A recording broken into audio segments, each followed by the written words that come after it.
voir comment écrire une description à partir d'une image.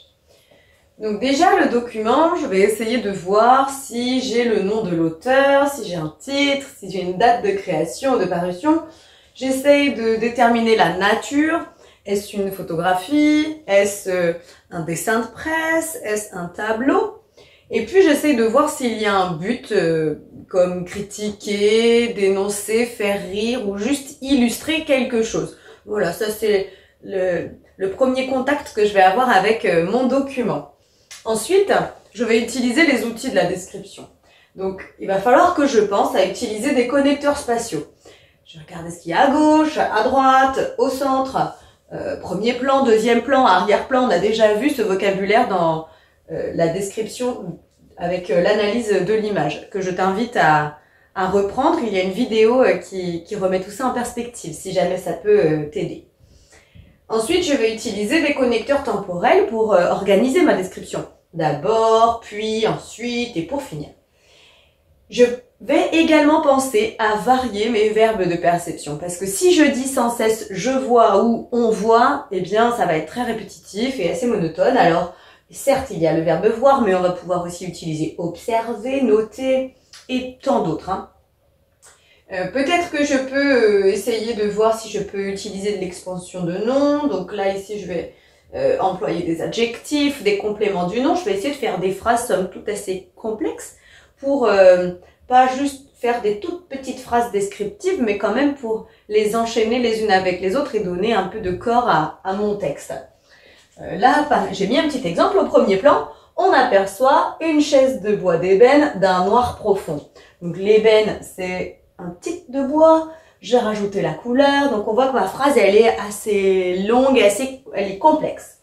Et puis surtout, je vais me poser des questions générales. Combien voit-on de personnages? Qu'est-ce que je peux dire du paysage? Est-ce qu'il y a de la lumière? Est-ce qu'il est sombre? Est-ce qu'il y a des couleurs chaudes, des couleurs froides? Tout ça. Et puis, comme je le disais, réutiliser ce vocabulaire de premier plan, deuxième plan, arrière-plan. Il faudra que je pense également à varier mes adjectifs. Les adjectifs peuvent concerner la couleur, les formes, les matières, tout ça. Mais c'est vrai que là, ça va faire appel à la richesse de mon vocabulaire. Et puis, voici un ordre possible pour rédiger ma description. Je peux partir du global, c'est-à-dire où est ce que je vois, où ça se passe, qu'est-ce que je vois, tout ça. Et ensuite, je peux essayer de situer tout ça dans l'espace, devant ou au premier plan, au milieu, au centre, en arrière-plan.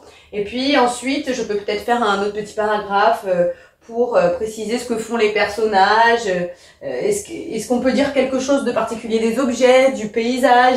Est-ce que j'ai autre chose à dire? En fait, il y a tant d'images que je n'ai pas une seule recette à fournir. Et puis ça peut être utile, mais parfois, eh bien, lorsque l'on fera la description sur le premier plan, eh bien, je pourrais enchaîner directement avec ce qui s'y passe.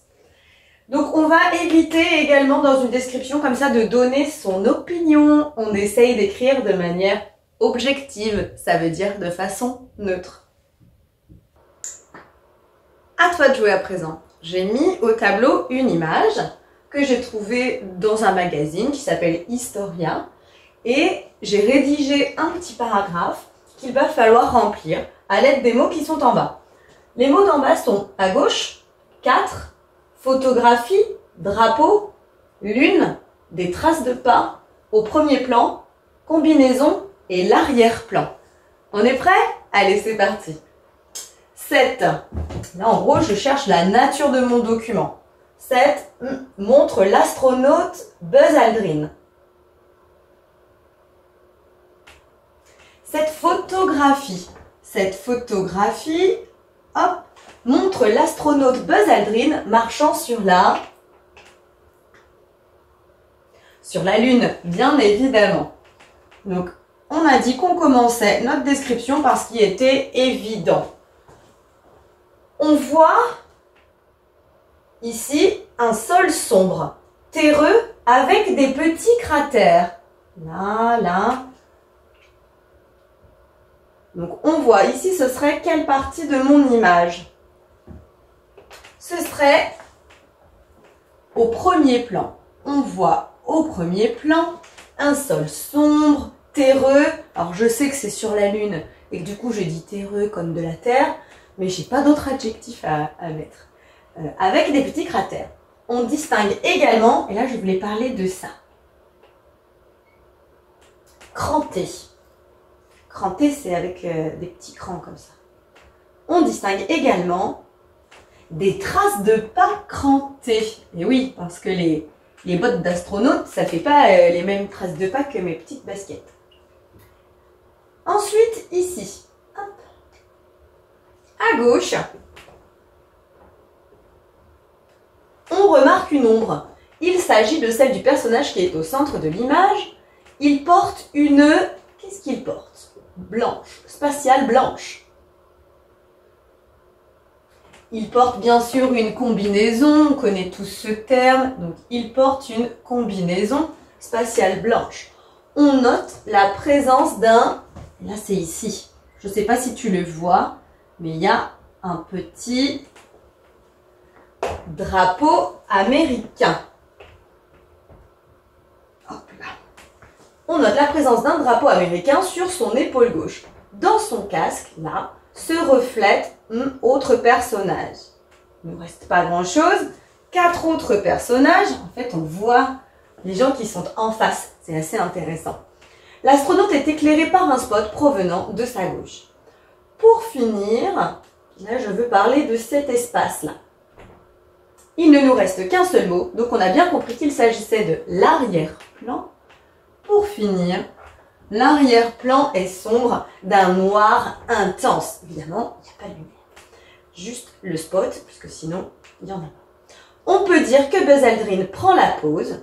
Grâce à ses traces de pas sur le sol lunaire, il aura laissé son empreinte dans l'histoire. J'espère que c'est un peu plus clair pour toi maintenant. À bientôt. Maintenant que tu as tout compris, entraîne-toi en faisant les exercices ci-dessous.